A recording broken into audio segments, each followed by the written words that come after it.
Hey guys, out here doing a little fishing on Yatesville Lake today, and it's very, very slow. Amazing overcast conditions. You think we'd just be out here just smashing them, but that's just not the way it's going. So I'm going to take this opportunity really quickly to talk to you about something that I've added to my arsenal recently that I am super amazed with.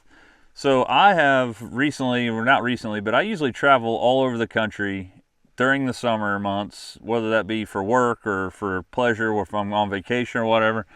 And I like to fish, obviously, so I wanted to find a rod that I could pack with me that wouldn't take up a crazy amount of space in my suitcase, or I could put it in my carry-on, but something that was high quality enough that I could fish with it and feel like I was fishing high quality material, like I've actually, that I have been used to from the Shimano and G Loomis line.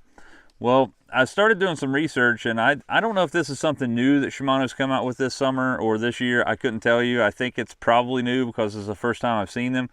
But this is a Shimano Zodias Travel Rod. They make casting rods like this, and they have a spinning rod line too.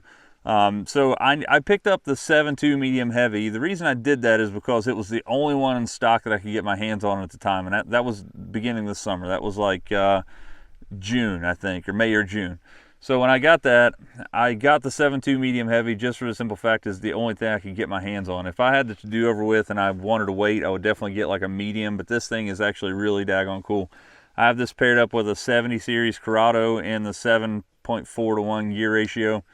But what this thing is, this is a Shimano Zodias rod that is a 5-piece travel rod that fits together, piece by piece by piece. One of the things that I had a hard time, kind of even grasping is that how could you make a rod that is 5 pieces, one, stay together on the hook set, but two, actually be as sensitive as the regular Zodias that you and I have, come to love over the years. I will tell you, I think that this rod right here could be more sensitive than the actual Zodias rod. And I'm not saying that because I own this thing. I fished this thing for all summer. I caught some bass in Connecticut, New York, Massachusetts. I went to North Carolina and Virginia. I ended up catching a fish in North Carolina on this thing. But these rods are absolutely just as sensitive as a regular Zodias. Or, I'm not saying this in a light manner by any means.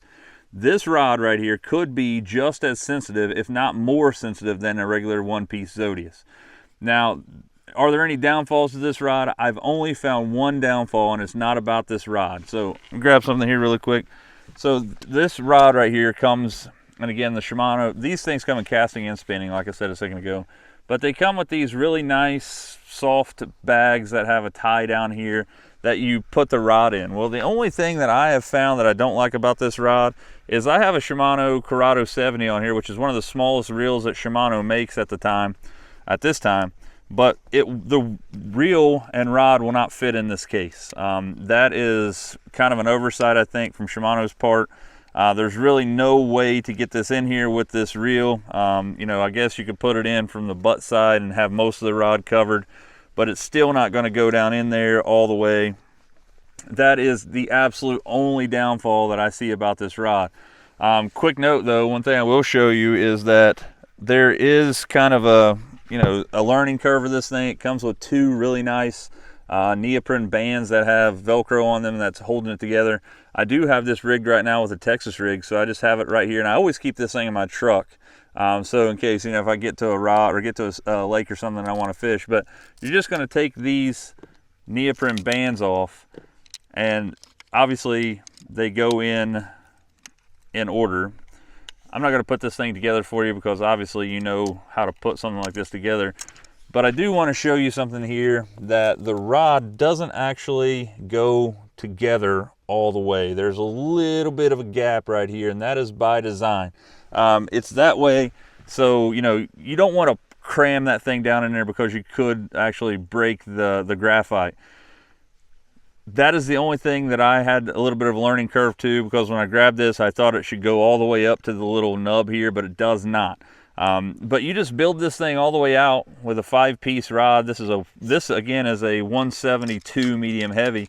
But I'm just, you know, once I'm done with it, I just reel this thing back up, put all the rod pieces together like this, take the neoprene bands that are here, and I'm going to wrap it around the top and then wrap it around the bottom here. And I usually use it right here where my hook's at, so it keeps my hook from beating the heck out of my rod too. But this is, again, maybe something new from Shimano. I don't know, I have to do some research, but it definitely is something new for me this year. This is a Shimano Zodias Travel Rod. This is a 5-piece travel rod that you can pretty much put in a backpack, throw it in a truck, put it in a 4-wheeler, put you know, some kind of case on here as far as a real case, and just go with it, man. This has been really cool. I've traveled with this thing to, let's see, 1, 2, 3, 4, 5, 6, 7 different states already this year. And I've caught a fish in most of those states with this rod. So if you're looking for something you could throw in a backpack or throw in underneath your rod or underneath your seat, a rod that you can do that, definitely look no further than the Shimano Zodias Travel Rod. Again, I think this could be more sensitive than a regular Zodias.